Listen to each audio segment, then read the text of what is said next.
people would have known the museum back then as the Raffles Library and Museum or the Raffles Museum and Library, either way, I think. So that was in 1887.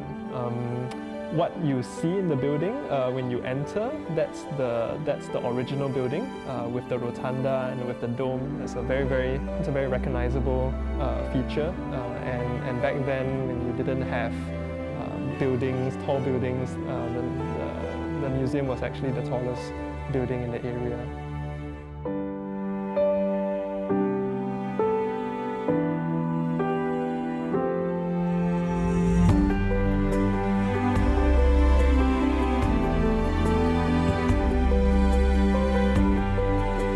The National Museum of Singapore started in 1887, and it's the first and only purpose-built museum in Singapore.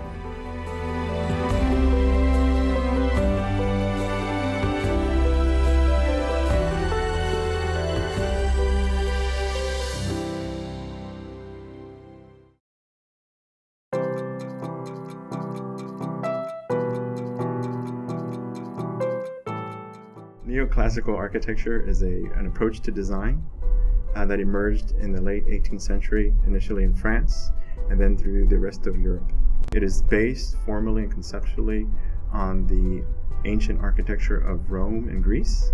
That being said, it has a set of rules that are known and have a long history, and there are three basic rules to neoclassical architecture, or classical architecture in general, which is rules regarding the arrangement of the spaces and of the architecture, rules that give you a defined set of architectural elements. And what I mean by that is what we traditionally know as the orders, which are Doric, Ionic, Corinthian, Tuscan, and Composite. And it also gives you rules about to promote symmetry, which is ideas of how different elements relate to each other. So how do you organize particular features?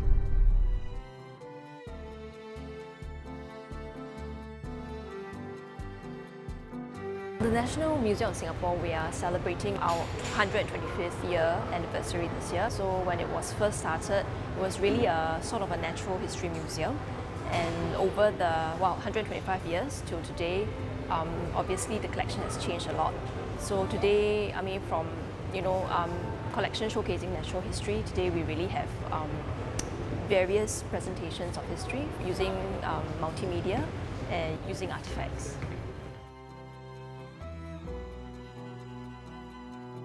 差不多是1970几年这样啦，73、74年这样，到现在30多年了都没有去博物馆那边啦，那边还没有什么装修啦，那边进去就看到一些那些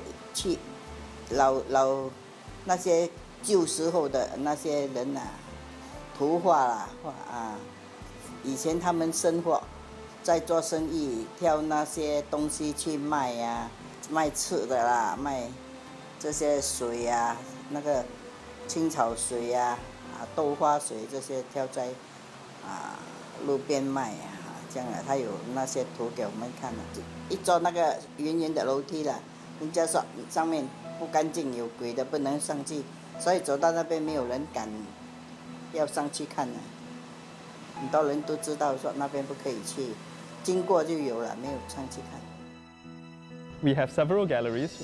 We have our Singapore History Gallery, which presents the 700 years of Singapore history, told mainly through a storytelling approach and offering different perspectives.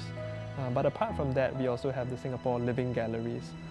And it's through the Singapore Living Galleries that we offer a more thematic approach to Singapore's history. So we look at fashion or food or photography, or film. These are all themes that people will still readily identify with today.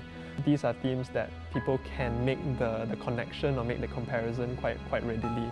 That's what we found to be a fresher and a more exciting way of presenting Singapore's history, and these are the galleries that we hope to connect, especially with our younger audiences. We have always been about capturing or representing Singapore. People usually think of the museum as something that's outdated or something that has to do with the past, and definitely we are about that. The past is something that is very, very important to us, and we attempt to present that to the public through objects, through different artifacts. What the museum is about is making the past relevant to us today. So these are not irrelevant, these are not things that have no meaning to us anymore. These are still very, very important things that perhaps shape who we are today. So I think the National Museum is a bridge for the people to appreciate their heritage and to appreciate where they come from.